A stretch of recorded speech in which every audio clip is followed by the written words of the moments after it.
30 minutes.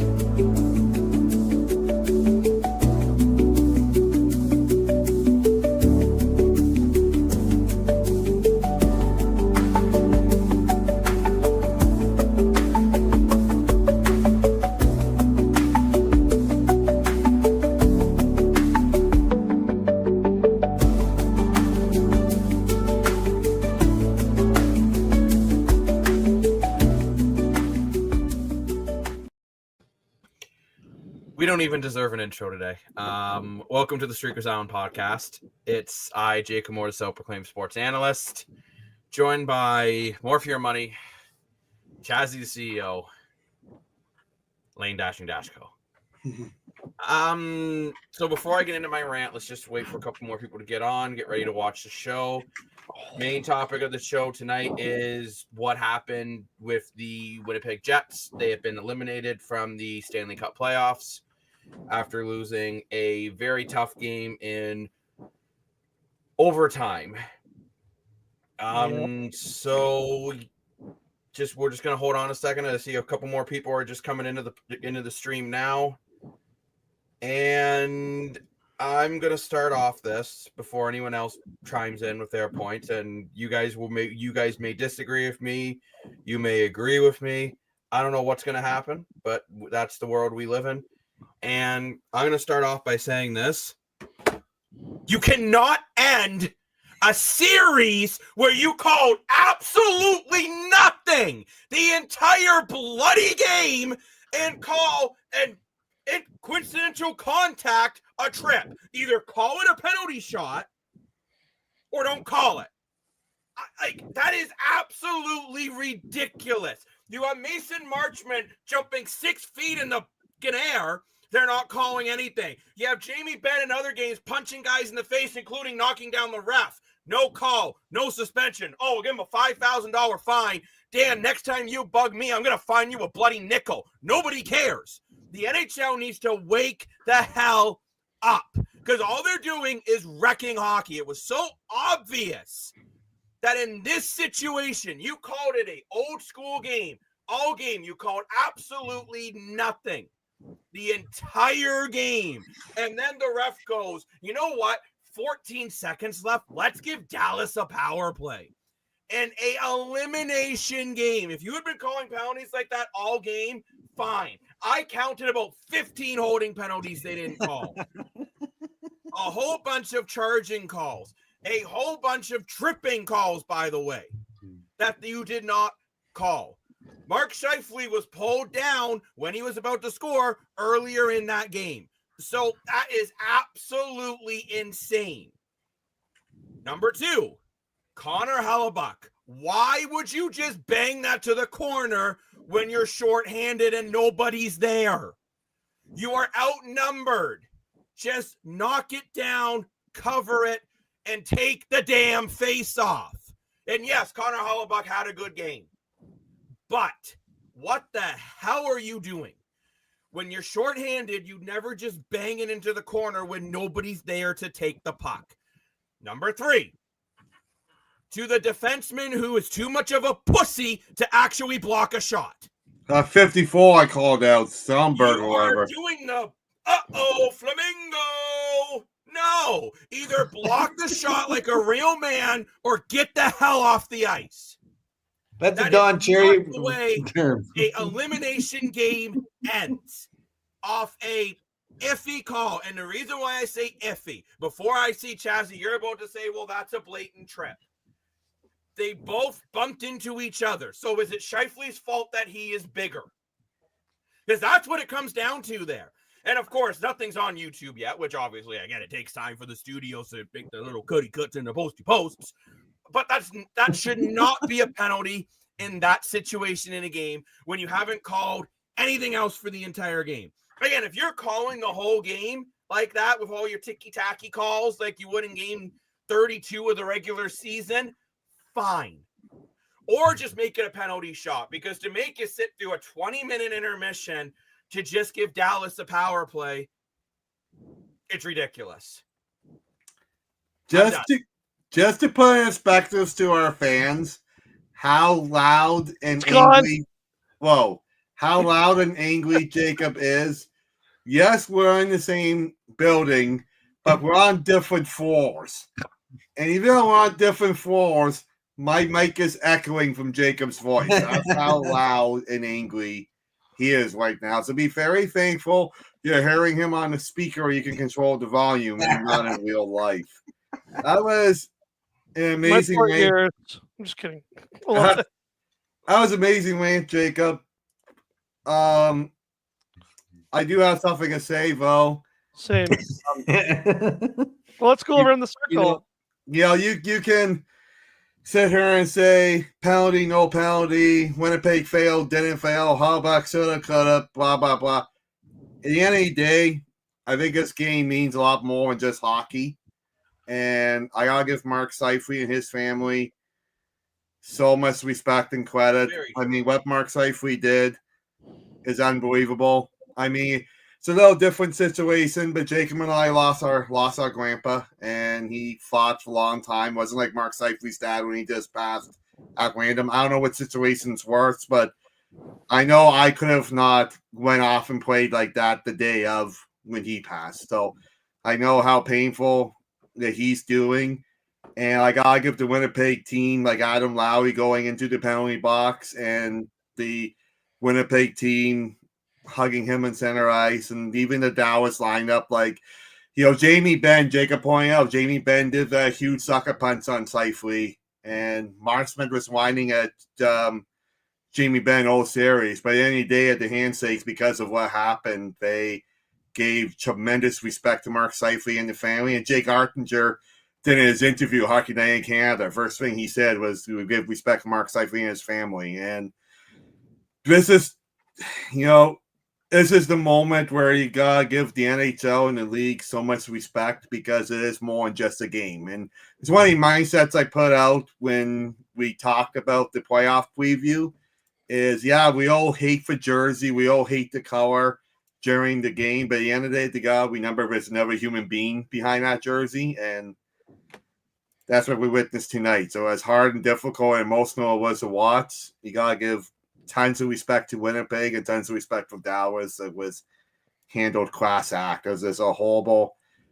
It was worse than a Walt Disney movie. I mean, you couldn't even make that up. The guy gets the goal, then he gets the penalty, 14 seconds left, and he scored the goal of his penalty in overtime. I mean, it's worse than a Walt Disney movie when the mother dies. Dan, I'm just going to call you out here and stop just beating around the bush. Is that a penalty? Yes or no? In 14 seconds left in an elimination game when you literally have called nothing the entire game. I thought it was, but then when you slow down and replay, and you pointed out, Jacob, that like both kind of stumbled and followed into each other, I say no, especially when you haven't called a single penalty for the whole game. Okay. So I say no, it's not a penalty. You know what I think? I don't think at the end of the day, and I know Jacob's not going to like this, I don't think it matters, because I look at it but I'm being honest here. And we're going to say this tomorrow if the Leafs lose. You can't lose the games that you're supposed to win. And ultimately, Winnipeg lost a home game when they shouldn't have lost a home game. Right.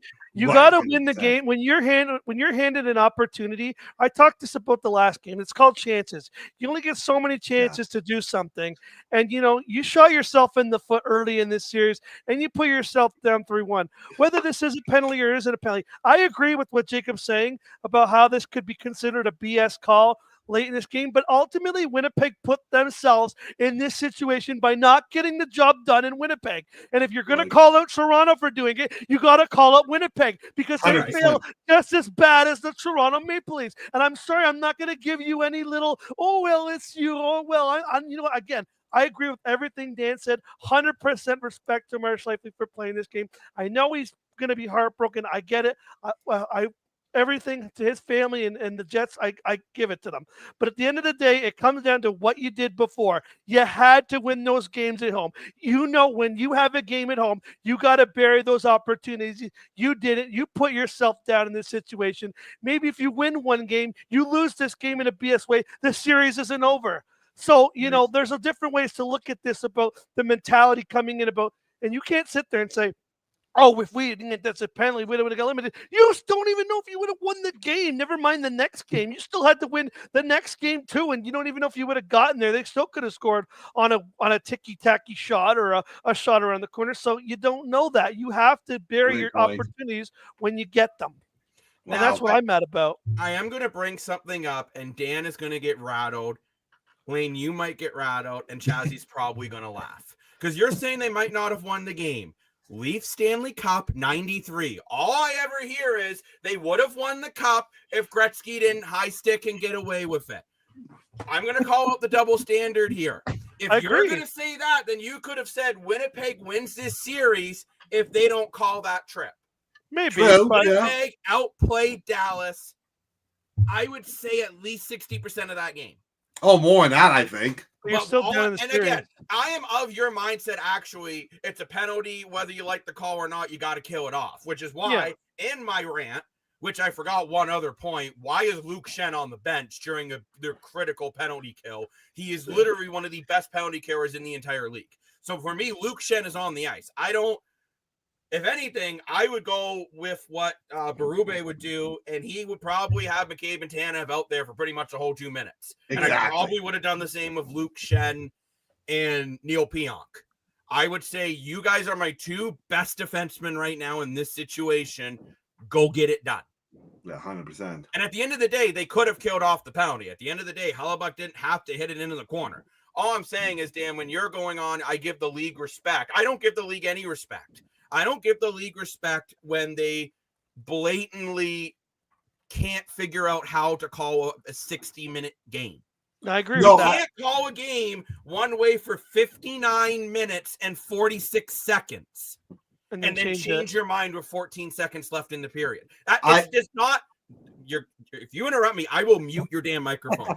That is not how you do it. And this is why, to be blunt, fans are getting fed up with sports, and I'm going to call this out. This is exactly why a lot of people said when there was that first penalty in the Super Bowl, if they keep calling everything the Chiefs' way, they're turning off the game.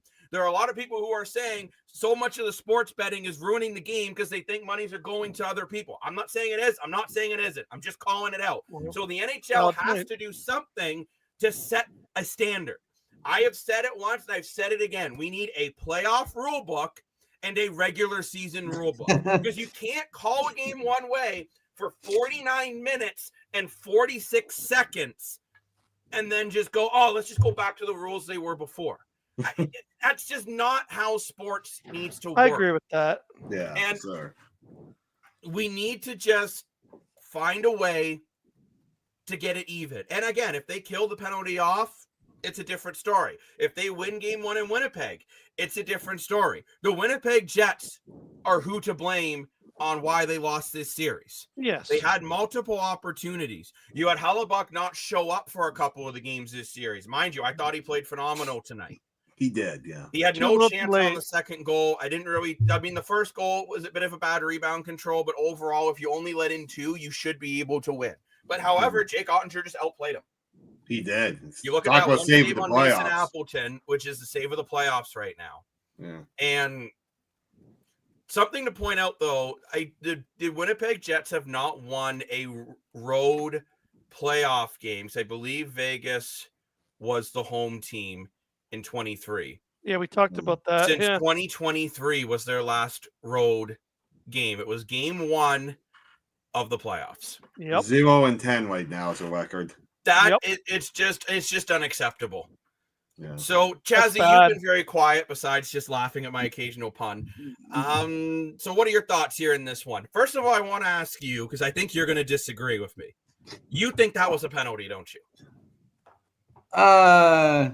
You can disagree with me. It's okay. I mean, you're wrong. No, well, I might mute your mic. But I agree with the timing and all that, but I don't know, 50-50. My next question is who would you start in the U.S. net for the Olympics?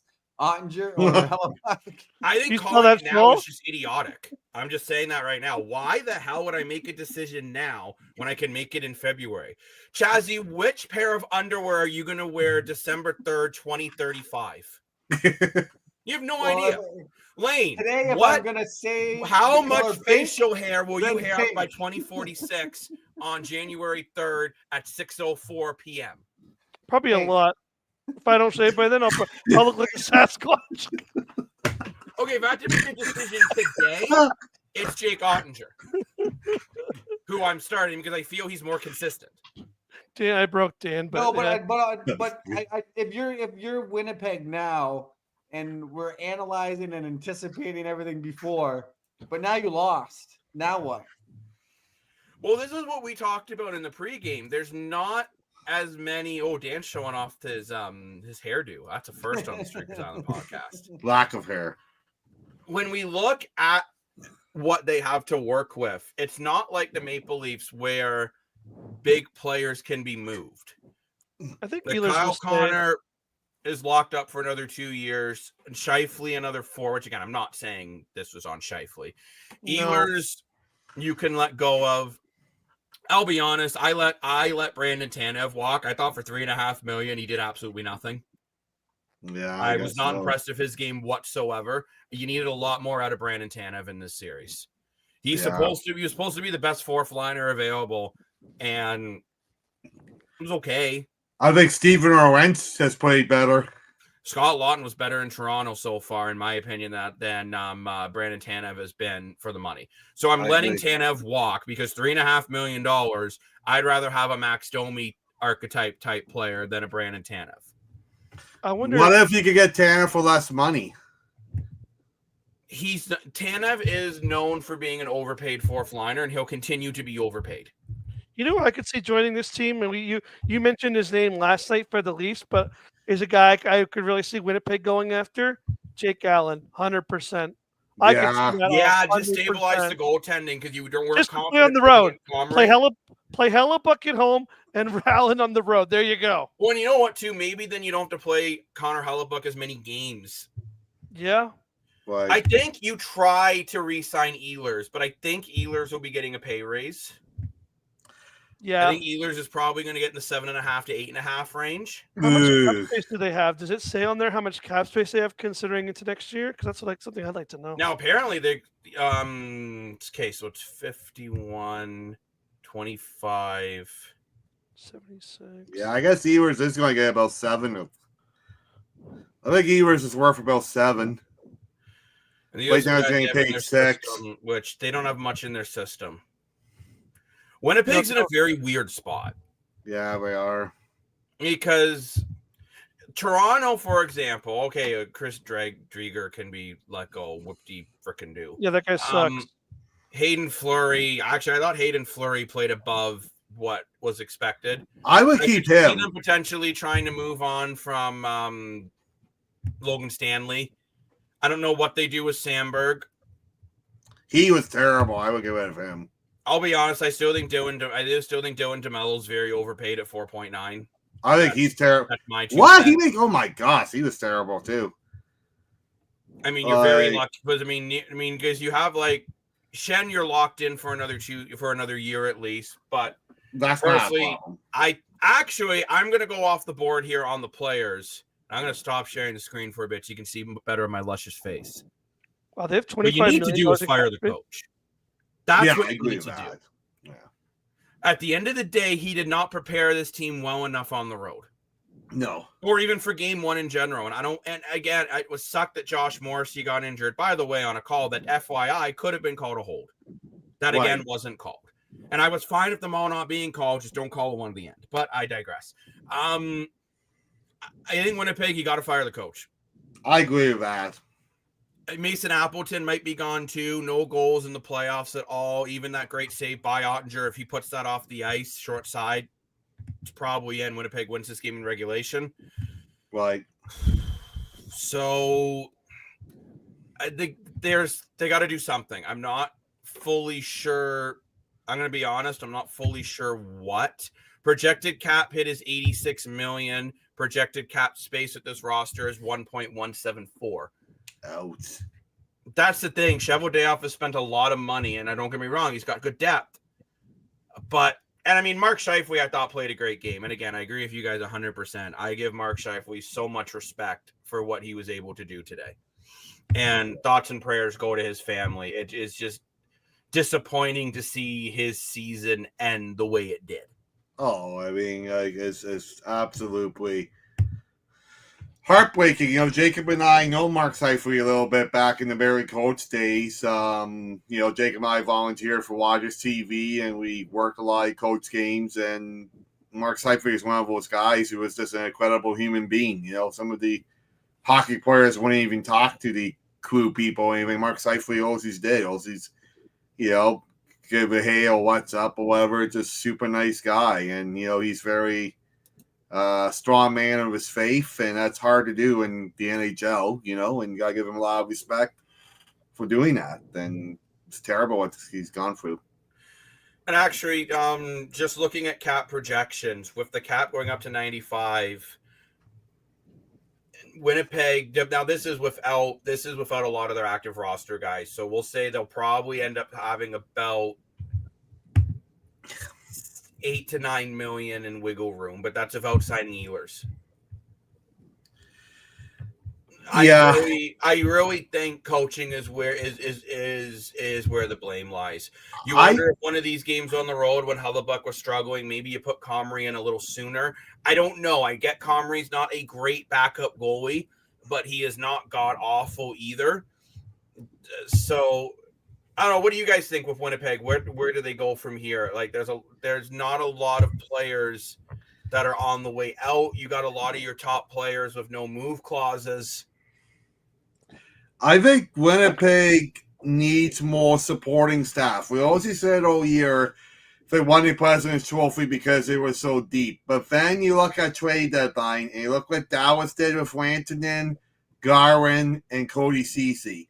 You look what Colorado did with Nelson, Coyle, Nietzsche, and Johnson. I know Colorado didn't work. However, once those teams got those guys, Winnipeg was not so deep anymore. I think you have to bring Nikolai Ehlers back. I think he's a special player. But I don't know if a lot of people will agree with me, but I think Winnipeg's bottom six in defense is pretty weak. I agree with you, Jacob. I think Brandon Tanev's a complete whip-off. I love his brother, Chris Tanev. He's a tank. But Brandon Tanev, I don't think he really makes a difference in the game the way Chris Tanev does. DeMello at $4.9 million, I think is one of the worst contracts in the NHL. I mean, how many times do we see him fan on a one-timer in these playoffs? I mean, it's absolutely ridiculous. Appleton is probably going to want, I would say, I don't know what's Appleton make now? Mason Appleton is 2.166.667. Ooh, devil number. Spooky. Yeah. Yeah, I think Appleton's going to want about $3 million. I don't think Appleton had as terrible as the playoffs as you said, Jacob, because he did have 7 assists. You got to give him respect for that. No, I don't. I can do what I want. I know. I'm just stating. But I see Lane has some numbers up on the screen for cap projections. I want to ask about this because I'm confused. So I'm assuming 25-26 means the upcoming season, right? Yeah. So they have $25 million in cap. Wow, that's without bringing back any. They have a bunch of AHL players of expiring contracts. Fair enough, yeah. So they're not going to have $25 million in cap space. Okay, that's what I thought because I was like, that seems like a lot, man. Then again, the Leafs have like about if they let Marner and Tavares go, they're going to have about like $25 million. Yeah. I don't know. What do you do with all that? Like, we were looking at their contracts. Like, I think maybe you try to improve the center. Today you got slaughtered in the face-off circle. 60. That's what I was saying earlier. Yeah. So maybe you bring in John category. Yeah. Every other category you outplayed in the main numbers. You had more block shots, more hits, more shots, more time of possession. Is that a team that could bring in like a John Tavares for $7 or $8 million? Like, would you like? If you're Winnipeg, did you jump at that opportunity? Like the Leafs may not need him, but if you're Winnipeg, you're thinking, hey, I would. Then you got Scheifele, Tavares, and you got Lowry as your third line center. That's a pretty good center depth. 100%. And I mean, John Tavares can jump up to a top line role in a pinch. Yeah, 100%. And we saw it because I don't really want him on as my top center long term. And Dan Mason Appleton, the reason why I say it, he had 1 point this whole series. Oh, I see. Yeah. Most of his Pretty points, bad. like you go on, he had 7 assists, but he had 3 assists in one game against the Blues. And he had 1 assist in game 1 in this series. Mhm. While averaging around that 15, 16 minutes, anywhere between 13 and a half to 16 minutes a game. You Right. can't take up that much ice time and do that little. And I understand he was part of the line shutting down the Rantanen line. And because Also- actually, you go on about Mikko Rantanen, I actually feel the Jets did a relatively good job containing Mikko Rantanen. 100% they did. I think yeah. Edmonton's going to have a harder time containing Rantanen than Winnipeg did, because straight up, they don't have the defense depth that Winnipeg does. And I know, Dan, you seem to think Winnipeg's defense is bad. I disagree with you completely. I think Dylan DeMello's overpaid, but he's not terrible. And Are you worried about the health of Morrissey though? Like, well, I mean, I'm- the I'm- thing is, though, even if it's a grade I see. 3 MCL, he's out with surgery, so he'll be back for the start of the regular season. I'm No, just I'm not saying, like, worried. I get worried because of how many games. Like, he's taken a lot of injuries just this year alone. Like, wow, how many times he got hurt, came back, hurt, come back. It was a I'm tough not year worried for him. personally. Yeah, brutal. I mean, I think he's an elite defenseman. Oh, for sure. One of the best in the league, I would say. So this is really tough to figure out where Winnipeg goes from here, truthfully. I just like it. And I don't mean to always bring everything back to the Leafs, but I'm going to bring it back to the Leafs a little bit. Or even Montreal. You look at Montreal, they know where they're going from here when they went out first round. Like, okay, we went out first round, first time making the playoffs since we had the weird bubble double thingamajig. And we put Washington in 5, lost 2 games in overtime. All the games were close. We're feeling good. Oops. Toronto is like a bylane. Toronto is like, Cameron okay. Griffiths. No, you're good, man. Toronto is like, okay, if we go out, Marner walks, Tavares walks, we bring back Nyes, we have about $20 million in cap space to bring in a couple $6 to $7 million depth pieces instead of spending everything all on 4 players. I would put Winnipeg in the Washington category where I don't know what to do. I'm actually You won the really. President's Trophy. I think Kevin Cheveldayoff is done though. I think honestly. Oh yeah, that's a great point too. Oh, he's I done. think because he's really handcuffed by signing. And again, am I blaming? I'm just gonna say it because the Scheifele contract has panned out really well. But you really handcuffed yourself by signing Hellebuck in the offseason. You look at Toronto, how they've left Marner and Tavares' deals. We would say, oh, now they could walk away for nothing. Okay, but now we have the ability to just be like, we don't want you anymore. Goodbye. Yeah, Where Winnipeg doesn't have that option here. The playoffs ended, and let's be honest, in a bad way. kind of like a rental player for Toronto, like with Marner and Marner and Tavares. I gotta say, I'm with Chazzy. If you're a Montreal fan, I am super excited for this offseason because they got salary cap. They went to the playoffs. They got a huge market. People would love to play there. I think they're going to make a big splash this offseason and get a really good free agent. And why not? Because people are like, oh, I don't want to go over because it's not competitive. Well, hey, now they're competitive. I think if they finished the year, if they started the year the way they finished it, they would have not hit the wild card spot, and they might have taken out the team like Toronto. You never know. Also, just as a quick thing here, Montreal's projected cap space is just under $9 million. Wow. Well, David Savard retired. That's a huge blow. Now, mind you, you have a couple guys for Montreal, since we quickly talked about this, with Dvorak and Armiev both being unrestricted free agents, and Prezzetti. But I think you're probably, I don't know, Chazzy, if you agree with me or not, I don't think you're completely depressed if those 3 players walk. And the defense, Savard's retiring. Lane Hudson takes a big step next for Lane Hudson takes a big step up. I think Jack-Eye takes a big step up. Yeah. You're young. And I mean, I think the goaltending situation, you're feeling pretty good about your goalies. Both goalies are just going to get better from here. So, but that's kind of my point, right? Montreal, they look at it, they'll end up probably having about $9 million to potentially, and you know what, if Christian Dvorak is willing to sign cheaper than his 4.45, then I'm okay bringing him back, right? So if you get him about 3.5, I would be happy with remember that. too, Kirby Daw was injured most of the season. If he can come back healthy, Oh yeah, that's true too. He was a great Right? player in Like- Chicago. hey, Montreal's got their core locked up for at least a couple more years. Like they have Slavkovsky locked up. So what I'm getting at, we'll talk about that more in another show. But what I'm getting at is you look at a team like Montreal, you look at a team like Toronto, and not to be blunt, you look at Toronto hasn't failed yet, but you look at teams that haven't got the job done this year, and you see where they're going. I don't see what Winnipeg can do.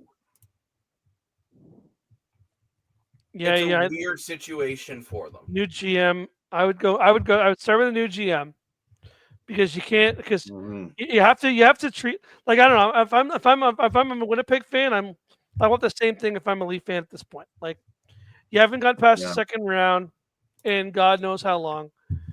The only second round that you had besides this one was the weird funny season. I don't know. I look at it the same way how I would look at the Leafs. You've had so many chances. You haven't capitalized on them. You need to do something to change. You can't just run it back and say, "Well, we've got a good team." No, you do have a good team, but it's not. It's clearly something's wrong with it. So And either I mean, you had cap space, right? You Yeah, I had one know. point, you had over $1 million, which if you're creative enough, you could probably go get like a Ryan Donato from You said Chicago, that, who's right? a 30 goal scorer, and he's Right? a center, Yeah. right? And maybe that's the one more piece they need. And I'm just gonna keep it 100 here. I would be going for a guy like that over a guy like Tanev. Look how creative Brad Treliving got with the Scott Laughton trade. I mean, Scott Laughton was a $3 million salary. Got Philly to eat up half the salary. So now you got Scott Laughton at $1.5 million.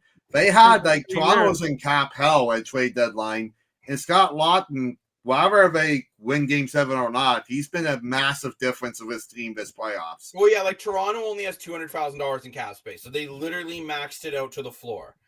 Yeah. Now, potentially, Toronto could have just under $27 million in cap space next year. Like, They have a lot of players. And again, we'll talk more about this in another show, but I just mean Yeah. for Winnipeg Tomorrow. at least. oh no. What? What did I do? No, Tazzy said we're talking about the Leafs blowing up tomorrow. I'm like, oh no. We could be, though, right? It's a possibility. If Toronto doesn't get it done It's the same thing. tomorrow, there's Same a very story. good chance we are having this conversation and we're looking at a lot of players who are unrestricted free agents and trying to figure out what the heck we're doing with them. That's going to be sad if the only Canadian team left is Edmonton. Well, I wouldn't mean, let's be surprised. honest though. If you're a Canadian, if you just want a Canadian team to win the cup, Edmonton's a good team to put it. Oh, on. yeah. Put No, it I'm not on saying the it that line way. for. So, Blaine, I want to ask you then, if you say fire Shovel Day off, but what would have you done differently than what they've built with this team? Do you think they needed another top six forward? Did they need a depth piece? What did they need? I don't know how you didn't come into this knowing you knew Connor Hellebuck struggled on the road. I feel like you could have got a better backup goalie. Like you said, you had $1 million to play with, and you just sat still. You didn't get an extra center in case someone went down. We saw when Mark Scheifele went down. Unfortunately, their center depth went from looking pretty good to really, really bad. And like you said, maybe you can get like a Ryan Donato, or maybe you can get like an extra defenseman. Look who the Leafs get. They get Simone Benoit, and they get these random guys that just you can plug and play them on these third and they didn't bring in enough depth or guys that can play this kind of like defensive shutdown roles. And I also don't think they looked at Connor Hellebuck's struggles over the past few years and kind of addressed it. Right. With goalies are they're voodoo. I understand. One year they could be amazing. The next year they could be, I don't know, a broken mouse pad. But at the same time, you have to know what your goalie's strengths is and what your goalie's weaknesses is. And I feel like, if you're looking at 2020, if I'm Kevin Shoveldayoff and I say, geez, you know what? We haven't won a road game. We've won one road game in the last 4 years. If we're going in the playoffs, we're gonna need to win some road games. Maybe I go get like a Jonathan Quick. I don't know. Maybe he's available on the Rangers. You go, hey, how much can we borrow for Jonathan Quick? And then when it gets dicey in St. Louis, maybe you throw him in for a road game, or maybe you play Hellebuck at home, and then on the road you switch to a new goalie. Now I know a lot of people would say, "Oh, swapping goalies like that would be terrible," but maybe it's not. Maybe you just look at it and go, you know what? Connor Hellebuck's not good on the road. Let's not put him in a position where he's going to struggle. Let's let him play him with the home crowd where he's going to. Or, you know what? have a There great was stick percentage. Detroit for some reason got Peter Mrazek, which I don't understand why. But for Winnipeg, that could have been a great fit. Just a backup goalie with some experience that maybe you throw in a game where in game one where Hellebuck was struggling, and you know what? Maybe you're okay. Yeah, like one game. But yeah, I do think this is the end of Cheveldayoff's era, and I think it's the coach's end too. I'm trying to think who's still available in coach. Like there's not many now. John Tortorella. That's who I'm I getting. thought he was the assistant now for the Reading Rangers. That's fine. He'll take the head job, no problem. I wouldn't do that. Maybe Mike Babcock will get a third chance to try to go through player cell phones. Oh no. Oh, I hope not. No. So, Craig, you've been, as usual, you've been very quiet. You're a very quiet man. You're a man of mystery. That's right. Like you're literally Quiet like, leader. if I'm a private eye trying to get knowledge on someone, you're the one that I'm struggling. He's Mr. Question Mark. Yeah. So if you're Winnipeg here, you're the GM. Congratulations. Shake hands here. It feels like we're back in 2020 when we can't shake hands in real life. What are you doing to Winnipeg? If you're not able to sign Ellers, I'd bring in someone like a Sam Bennett. And like I said, you got to bring some championship pedigree in there. He's done it. That's a good point too. Getting paid. Bro. Are you thinking about bringing in a better backup goalie? Jake Allen could be available. Possibly, but I don't. Just the analogy of you guys saying you're in for the road game, you're in for the home. You'd want your starter to have enough confidence to carry you through. He doesn't have it. Playoffs, right? But I don't feel this game. If anything, I think I'm a little more confident in Hellebuck moving forward after tonight. I thought Hellebuck played well. All I mean is it'd be nice to have a better backup goalie. I wouldn't be flopping him like Dan flip-flops his flip-flops on a flippity-floppity day. But maybe get a better backup if Hellebuck is having an off night, you're confident to put the backup in. Or get a backup you can play more games in Comrie. Like a Jake Allen, maybe Connor Hellebuck, maybe if he only plays, I don't know, mid-40s in the regular season. True too. Maybe That's he has a better playoff. Maybe he's just gassed.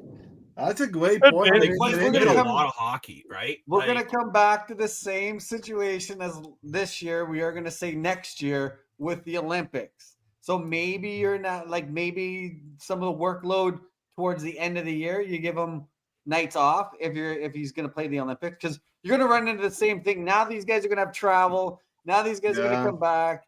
Now the season's extended. Same conversation, blah, blah, blah. But maybe it's the workload at the end of the season you could offload, but you still need a goaltender that's going to be hot to take you from game one of series one to the clinching game of winning the Stanley Cup in the fourth series. I just mean with Hellebuck though. So he played in 63 games, started in 62. That's a lot. That's a lot of minutes in this era of hockey. You're not seeing it anymore where like Cujo and Brodeur and Waugh played 73, 74 games and went to the conference finals or cup finals. We're not seeing that anymore in the NHL. Well, back then, Brodeur would only face like 15 shots a game. Okay, but here's a good point. Shots. I got a good point. And you know what? A lot of teams do this, and I'm surprised Winnipeg. I'm in trouble now.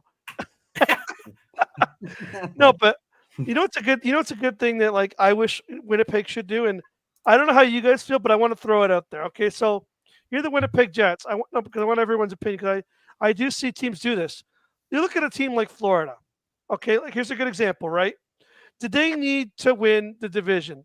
No, they really don't, because if you're a Stanley Cup team that believes you can win, you're like, I don't care, get me to the dance.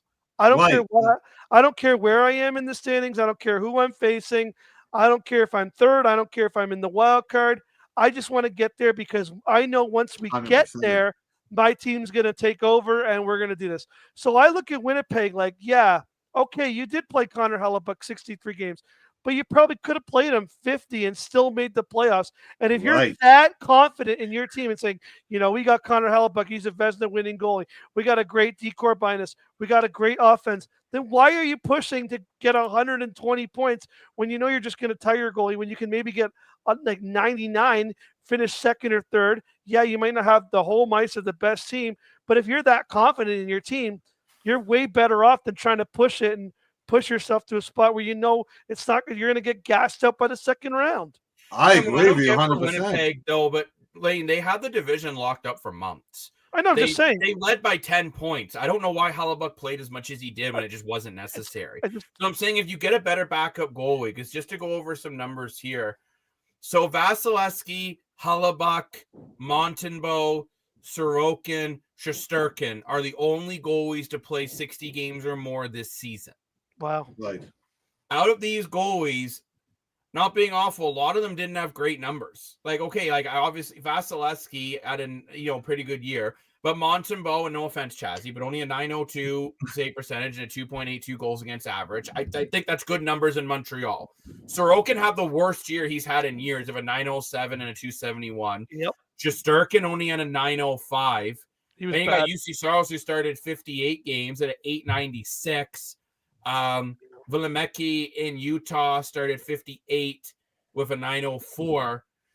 Ottinger played 58 games. Joey Decord 57. Jeremy Swayman 58 with terrible numbers.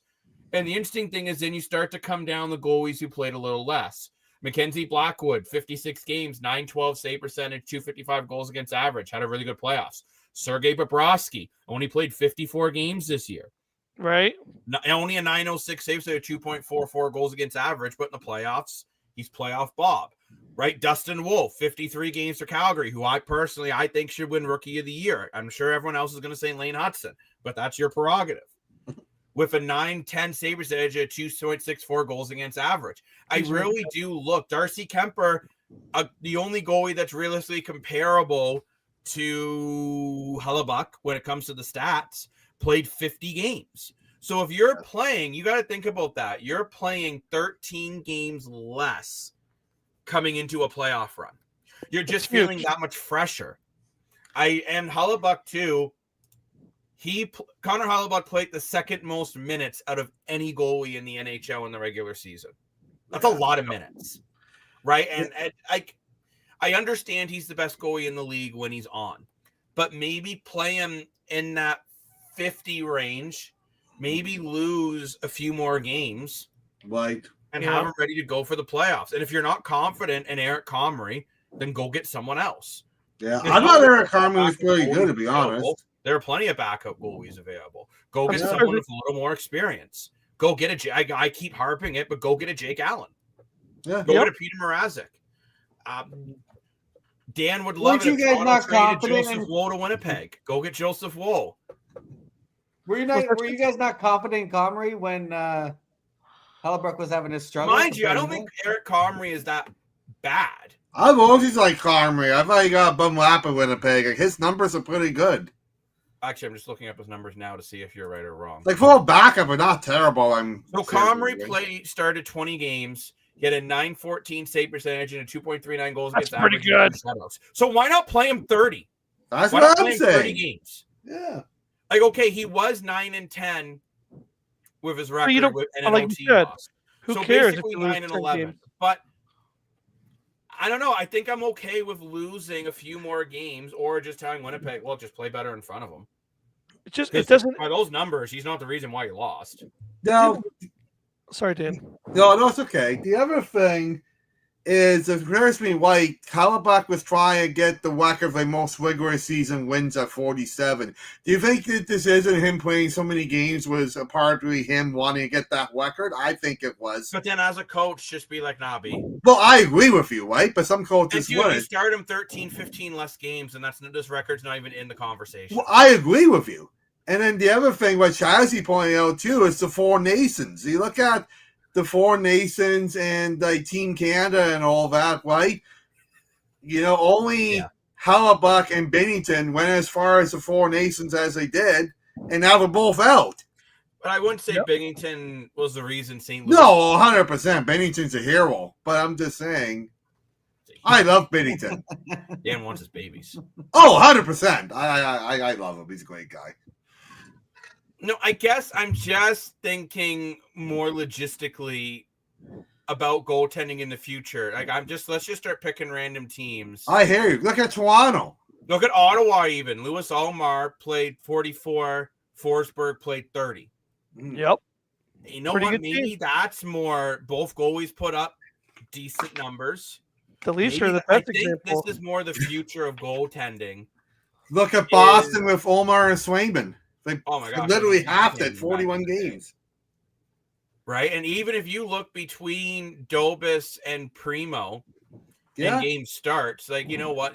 Between the two, they're starting about 22 games. I still think for Montembeault, he was overplayed this year, but I get it for Montreal more because they were just fighting for their lives to make the dance. They had to in the end. Winnipeg easily could have rested Hellebuck even 5 more games and maybe 5 games rest. Or as Chazzy said, maybe coming out of the Four Nations face-off, just be like, hey, man, you're not going to play for a week. Yeah, 100%. Just rest up. Could say the same thing about Austin Matthews, too, in Toronto, right? Maybe this is something for after coming out of Four Nations or after the Olympics. Just being like, hey, it's time to take a break. Have a Kit Kat. Just chill. Austin Matthews I already say missed a lot something? of time. Yeah. What's Go up, ahead. Chad? Are you going to bring You up know, load we were having management? the discussion about that shot yesterday, and my neighbor sided with me today. He says that playoff Bob should have had Austin Matthews shot. It was his fault. Just to let you know. I'm like, thank you. No, but you look at how the Raptors won a champ. Like, there's actually a good point. Everyone laughed at the Raptors about Kawhi Leonard only playing the guy like 30. They barely played him throughout the regular season. There was so much. But it worked. But it worked, right? In the playoffs, Yeah. he was fresh. He was ready. He didn't get hurt in the regular season. You played him every few nights. You kept him. You rested him every few nights. Played him. You played him when you needed him. You rested him when you didn't. And he was a great playoff player for the Raptors. This is a strategy that I think teams should look more into. That you don't have to play, your guys 82 games a year. You don't have to play 60 starts a night. You can play 70 games and be fresh as a daisy in the playoffs instead of playing all 82 games and trying to beat an Iron Man here. Just don't use the term load management. Yes. But you know what, though? Maybe it is something you need to look at especially for goaltenders. You look at Minnesota, right? They played. Yeah. Philip Gustafson had a really solid playoffs of a 9.14 and 2.71 goals against average. No way it was his fault that they lost to the Vegas Golden Knights. He started 58 games versus 63. And you might say, well, that's only 5 games. But maybe playing 5 games less just makes it different. With Marc-Andre Fleury starting in 26. And funny enough, Marc-Andre Fleury's stats were phenomenal. With an 8.99 save percentage, 2.93 goals against average. Now, I mean, I still have a lot of trust in Marc-Andre Fleury as a goalie. But what I'm getting at is maybe this is what Winnipeg needs to look at, and this is where I go into coaching, right? Because the years are gone where, the NHL website doesn't let you go down a bunch of years. That's kind of dumb. It has a drop down where you can go down years, and then there's no other years.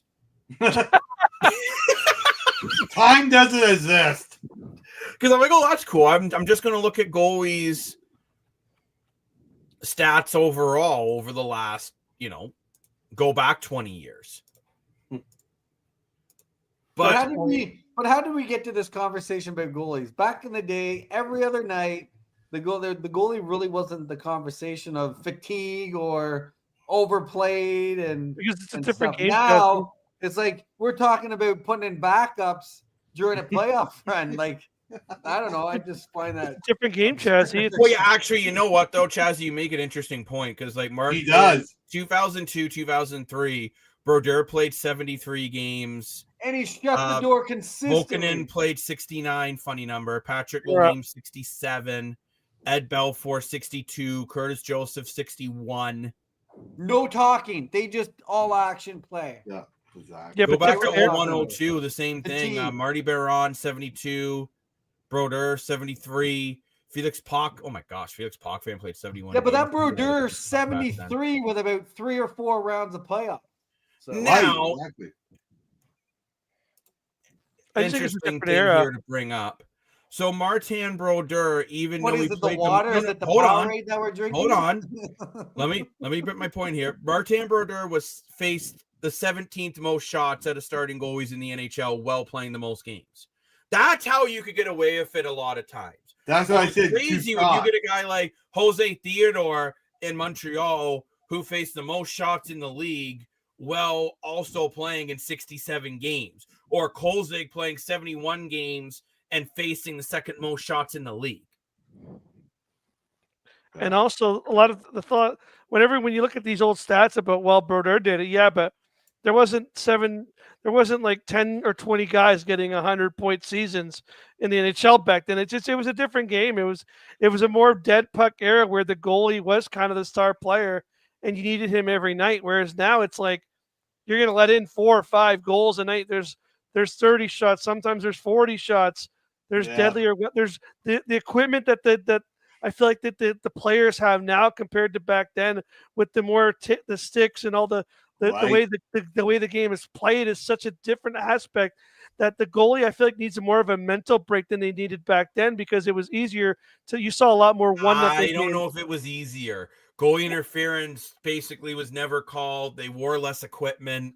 Funny enough, when you bring in the shots, they are actually facing more shots than they are now. The leading shot on goal, leading save goalie this season was Shesterkin with 1,584, which is about 300 to 400 shots less than back it was in the early 2000s. Right, but the shots are more effective now.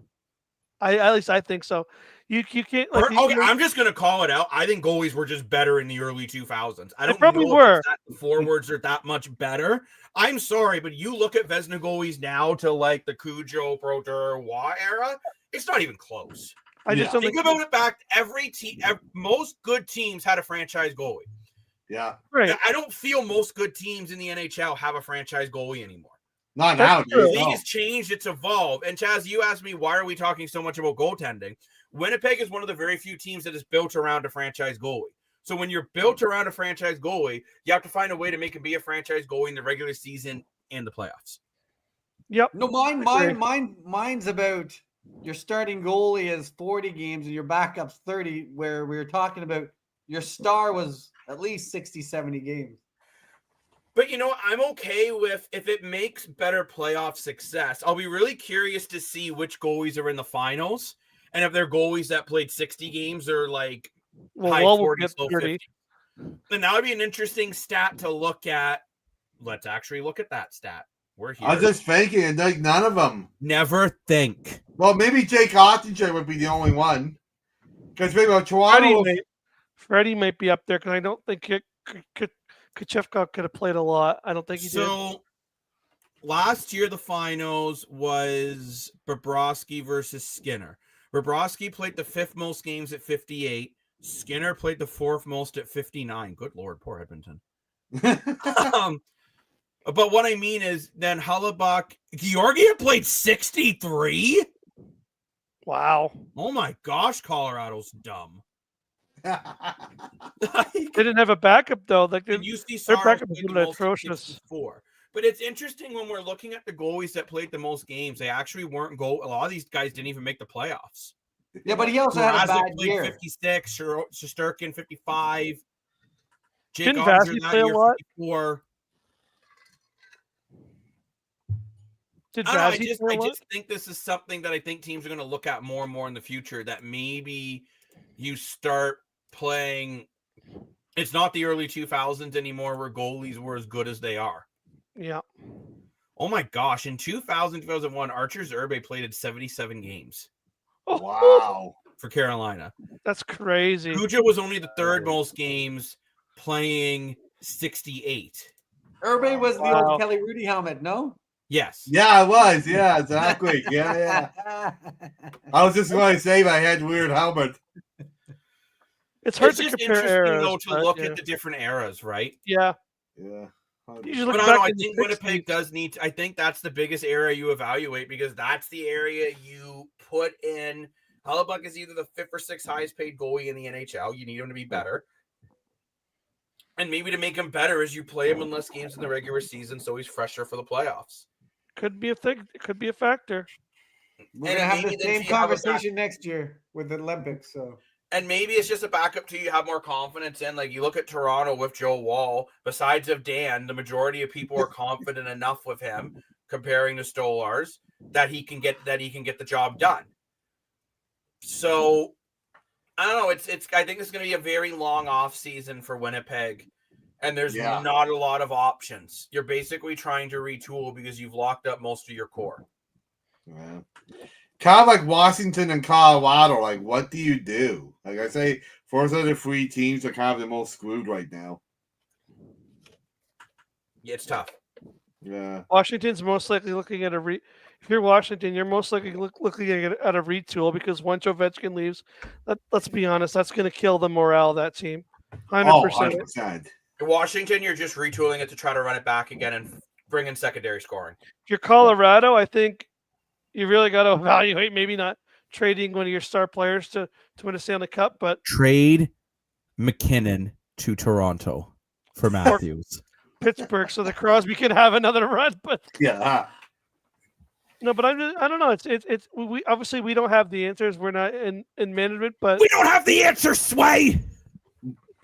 it's going to You be guys know interesting to that's see from or what. No, No, it's a random Kanye West rant from 2017. of course. What? everything's perfect. We don't have the answer, Sway. Oh,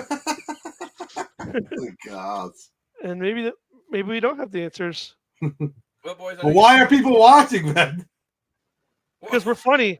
Yeah, exactly.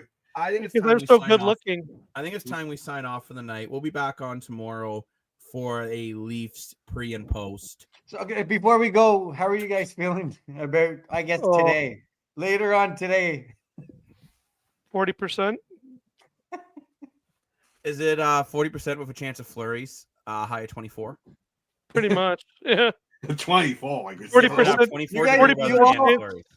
You know, the aura I'm getting here, you guys seem pretty relaxed. I'm getting a pretty relaxed vibe from the Oh. three of you. So. Okay, Just I wait, guess Jazzy. the reason Wait till why we're here I'm midnight more tomorrow. relaxed is, again, you look at Winnipeg, I don't know what they do. I look at Toronto, I see a very clear roadmap if this doesn't work. That's my difference. I'm confident Toronto's getting it done. I'm 60-40 still. 60% they win, 40% they lose. After Yeah. seeing game 6, On the I think opposite- it's like a 70-30. It's gonna be for getting electric, it. that's for sure. It's gonna be electric. How are you guys so positive? I'm like 40% they'll win. Because Lane, I have a positive mind and mental attitude. Except for tonight when he first came on. But How about you, Chadsy? More for is gonna tuck him in tonight with the island mindset. Yeah, exactly. Chazzy, what's your percentage here of Toronto getting it done? I said, what did I say? 50-50. I said if you can steal game 6 and take it back, you have a chance. So and then you're going up against defending Stanley Cup champs. You prove that you beat them in game 6. You killed that momentum. Now you're home. Just like we said about it's anyone's game here now. I'm hoping you guys have a great night. Yeah. But I'm still Before we 60% chance that I'm not sure it's what's gonna happen. Before Or we go, 50% chance. I just got a text message in from Garrett from Sault Ste. Marie oh, saying he normally doesn't watch hockey, but he was watching the Winnipeg series. And by the sounds of what he has heard and what we're saying, why don't they just force Hellebuck to just leave? Whoa. they could. Just They be could. Wow, that's aggressive. Now, Garrett, Wow. to say one thing, Modified no trade list. because Connor Hellebuck has a no movement clause, that does make it harder. Modified though. Is it a modified no move? Yes, it is. It Next is. year Okay, it so is. yeah, maybe you just tell Lane him, would know.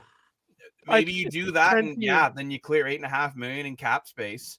I'm gonna keep bringing up Jake Allen, but maybe you go Really, with Jake you Allen Eric agent. Comrie tandem versus, and with That's that, not solving your issues in the playoffs. hear me out. Hear me out. Hear me out.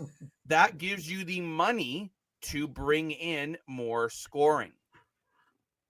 Can you imagine if this team had Brock Nelson and Brock Besser in their lineup tonight? right? I'm trying to find out how More many force teams liking they it. Oh God. I don't know. I think it's time we sign off. Thanks very much, everyone, for watching the Streakers Island podcast.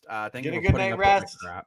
Big Thank night you. tomorrow. Big night And tonight. we'll see you tomorrow. Oh, I guess we'll see you today. Good morning. Good morning. Good morning. It's great to stay up late. Good morning. Good morning. The to rooster's you. about to go off. Remember, this is archive. So if you don't get a chance to watch it, we'll watch it whenever. If you're just coming on now, because I see a couple more viewers have just popped on. But yeah. So do we keep talking? No, we have nothing else to say. I See you love tomorrow you. night. See you I good night. respect you, and I appreciate you. I'm Jacob Moore, the self-proclaimed sports analyst. We have Lane Dash and Dashko, Chazzy, the CEO, The calm Dan lane Moore for your dashing money, Dashko. who randomly said hi everyone at 11:24. for now. Hello. And we'll see you later. See ya. Bye bye.